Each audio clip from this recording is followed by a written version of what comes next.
Hello everyone, welcome back to the channel just reasoning. कैसे हैं आप लोग? आई होप आप लोग अच्छे होंगे। और आज मैं फिर से लेकर आ गई हूँ एसबीआई क्लैरिकल का मेमोरी बेस्ड पजल।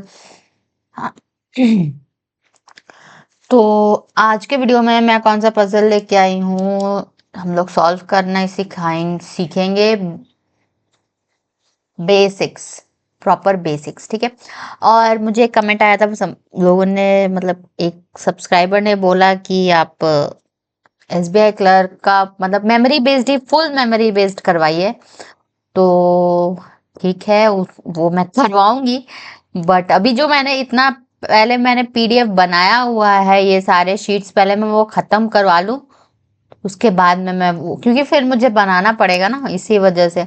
तो पहले मैं इसको खत्म करा दूंगी, उसके बाद में मैं फिर मेमोरी बेस्ड फुल लेंथ का भी करवाऊंगी। ठीक है। तो चैनल पर बने रहिएगा, आप लोगों को मिलेगा देखने को।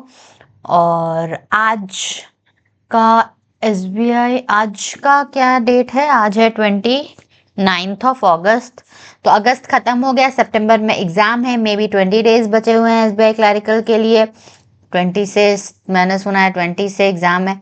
अब जिसका भी जब हो, अब full length mock test practice और current affairs, don't forget current affairs, वो भी करना है।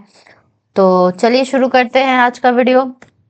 आज मैं पजल लेकर आई हूँ स्क्वायर बेस्ड, स्क्वायर टेबल पर 8% वाला। ठीक है, स्क्वायर टेबल बेस्ड। तो इसको हम लोग स्क्वायर से भी बना सकते हैं, इसको हम लोग स्ट्रेट लाइन से भी बना सकते हैं। तो आज मैं बताने वाली हूँ आपको कैसे मैं बताऊं, स्क्वायर से ही बताती हूँ। ठीक है जी। इसमें से दो टाइप के होते हैं, स्क्वायर वाला और स्ट्रेट लाइन वाला। जो आपको पसंद आए आप उससे बनाइएगा। मैंने स्ट्रेट लाइन वाला भी बताया हुआ है पिछले के वीडियोस में। ठीक है। तो आज हम लोग स्क्वायर से करेंगे। ठीक है। 8 लोग हैं, बैठे हुए हैं, such a way that 4 of them sit at the 4 corners, 4 corner पर facing toward the centre. Centre कहाँ है जी? बीच में। उनको बीच में देख रहे हैं, मतलब इनसाइड देख रहे हैं, इसको हम लोग इनसाइड मानते हैं। ठीक है। और बाकी बात, जब 4 बैठे हैं और other 4 seat at the middle faces outside, तो फेसेस आउटसाइड द सेंटर, इसका मतलब ये हुआ कि सेंटर के ऑपोजिट में बैठे हुए हैं। ये हो गया। G does not sit at the corner, G corner पर नहीं बैठता, तो जी कहाँ बैठेगा? जी मिडिल में बैठेगा, बस ऐसे लिख दो कंडीशंस में। D sit second to, background music, background noise क्या कर सकते हैं, अब गाड़ी जा रहा है तो। D sit second to left of A who sit, बहुत लंबा लाइन हो गया, पहले तोड़ेंगे इसको। D sit second to left of A के फर्स्ट लेफ्ट सेकेंड लेफ्ट में कौन है? डी। तो यहाँ पर डी हो गया। ठीक है। अब देखो, who sits third to left of G, who मतलब सेकंड पर्सन, सेकंड पर्सन मतलब हु मतलब ए के बारे में बात हो रहा है कि हे A sits third to left of G, G से first left second left third left में ए बैठा है। C sits third to left of B, who is not an immediate neighbour of G. चलो ठीक है, C sits third to left of B, B से first left second left third left में C है। Who is not an immediate, यहाँ भी who किसके बारे में बात हो रहा है? कंफ्यूजन बिल्कुल भी नहीं होना चाहिए। जब भी हु रहे विच रहे, वो अपने बगल वाले को सब्जेक्ट लेता है, बगल वाले के बारे में बात होता है। और ये पूरा सेंटेंस का ऑब्जेक्ट मानते हैं, है ना। सब्जेक्ट तो सी है और ऑब्जेक्ट बी है, तो अपने बगल वाले को लेता है, यानी बी के बारे में बात हो रहा है। B is not an immediate neighbour of G, B जो है वो जी का नेबर नहीं है, नहीं है, क्रॉस करेंगे। Only 2% sits between F and G, F और जी में उससे 2 लोग हैं। हु, यहाँ पर एफ और एच, सॉरी एफ और एच, देखिए मैंने जी बोला, जी लिखा भी, बट यहाँ पर एच होगा, एच लिखा हुआ है। Only 2% sits between F and H, who sits opposite to E, कौन? हु सिट्स मतलब ई, ई के एच, हु मतलब सेकंड पर्सन, सेकंड पर्सन मतलब एच, हमेशा एच के बारे में बात हो रहा है जी। तो एच के अपोजिट में कौन है? ई है। हो गया हमारा यहाँ से खत्म, खल्लास, निकलो जी। नहीं, ऐसा कुछ नहीं। देखो कहाँ से स्टार्ट करेंगे, यहाँ से स्टार्ट करते हैं। देखिए जी से मिडिल में बताया हुआ है, तो जी को मिडिल में रखते हैं। 2 कंडीशन बन सकता है, तो हम लोग पहले एक लेके चलते हैं। ठीक है। टाइम रहे तो फिर यहाँ पर 2 जल्दी से बना भी दो। Time, inside inside inside, corner वाले इनसाइड और मिडिल वाले आउटसाइड, मिडिल वाले आउटसाइड, ऐसे। जी को यहाँ लेते हैं, मिडिल में है ना ये। अब देखिए जी से लेफ्ट में first left, second left, third left में ए है। जी का लेफ्ट किधर होगा, आउटसाइड फेस कर रहा है, खुद को उल्टा मानेंगे। देखो आपका लेफ्ट इधर हो जाएगा, राइट इधर हो जाएगा। अभी सीधा सीधा देखेंगे तो नहीं होगा, उल्टा खुद को थोड़ा सा समझ के देखिए, ओके।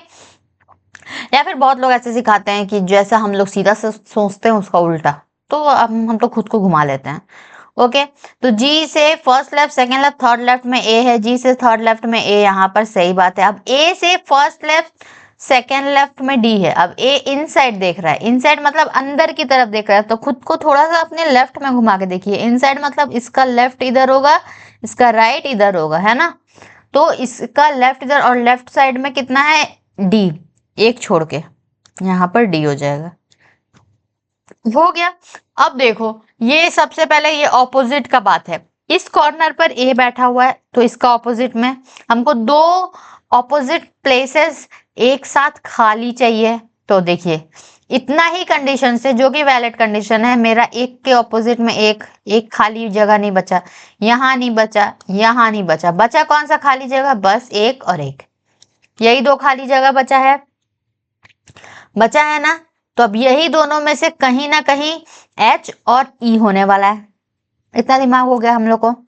अब देखिए क्या है, G, जो G का नेबर नहीं है B, यानी कि B यहाँ पर नहीं होगा, तो B कहाँ होगा, यहाँ तो हो नहीं सकता, ये दोनों डॉट्स के पास नहीं हो सकता। दो पॉसिबिलिटी, दो या तीन टाइप का बनेगा, दो डॉट्स, यही दो जगह बचा। और B से first left, second left, third left में C बैठा है। अगर B यहाँ पर कॉर्नर में लेते हैं, D के ऑपोजिट में B, तो इसका लेफ्ट किधर होगा, इधर, इसका राइट किधर होगा, इधर। लेफ्ट में दो छोड़ के C चाहिए यहाँ, तो क्या यहाँ C हो सकता है, नहीं हो सकता। रीजन बीइंग कि यहाँ पर तो दो डॉट्स हम लोग F और H के लिए, E और H के लिए जगह बचा के रखे हैं ना, क्योंकि यही दोनों तो ऑपोजिट होने वाला है कि नहीं। यानी कि हम लोगों को क्या करना है, यहाँ पर B नहीं लेना है, ले ही नहीं सकते हैं। तो कौन एक पोजीशन, लास्ट एकमात्र पोजीशन बचा हमारा B के लिए, ये वाला। अब B से लेफ्ट में, यानी कि लेफ्ट इधर होगा, राइट इधर होगा, ठीक है। जहां डायरेक्शन दिखे वहां खुद को समझ लीजिए, ऑपोजिट साइड में। अब यहाँ पर देखिए लेफ्ट इधर, राइट इधर, लेफ्ट साइड में एक दो छोड़ के C यहीं पर होगा, ठीक है। C हो गया, और F और H, यहाँ पर F और H का बात हो जाएगा, तो F और H का नहीं, H और E का। देखो H और E या तो यहाँ होगा या फिर E और H यहाँ होगा, हम लोग को देख के पता चल जा रहा है, लेकिन फिर भी मैं दिखा दूं, E और H है तो, लेकिन H से दो छोड़ के F है, लेफ्ट है राइट है we don't know, but H से दो छोड़ के लेफ्ट है। अगर यहाँ पर H लेते हैं, अगर यहाँ H लेते हैं, ध्यान से सुनिए, अगर यहाँ H लेते हैं तो इसका दो छोड़ के सारा प्लेसेस तो भर चुका है, बस यही एक स्पेस खाली है जहां हमको F लेना होगा। तो वो विल दैट बी पॉसिबल, क्योंकि यहाँ पर तो एक भी जन नहीं है, अगर इस साइड से देखा जाए तो बहुत सारे लोग हैं, यानी कि ये सही बात है, ये जो मैंने लिखा यही राइट होगा। E यहाँ होगा और H यहाँ होगा, तभी H से एक दो छोड़ के F यहाँ पर होगा, ठीक है। डायरेक्शन का नहीं पता था, बस दो लोग था, तो हम लोग कोई भी डायरेक्शन से लेंगे, ओके। तो हमारा ये बन गया, और ये कंडीशन लिखने का यहाँ पर जरूरत नहीं पड़ा क्योंकि मैंने इरेज करके दिखाया, बट एग्जाम में आपको दोनों में लिखना पड़ता है, ठीक है। जो सही हो वो सही, जो गलत होता है उसको गलत कर दिया जाता है। बन गया। इससे रिलेटेड क्वेश्चन देखते हैं। Who among the following sits second to right of E, E से, E आउटसाइड देख रहा है, इसका लेफ्ट इधर, इसका राइट इधर। E से लेफ्ट राइट साइड में सेकंड में कौन है, B बैठा है।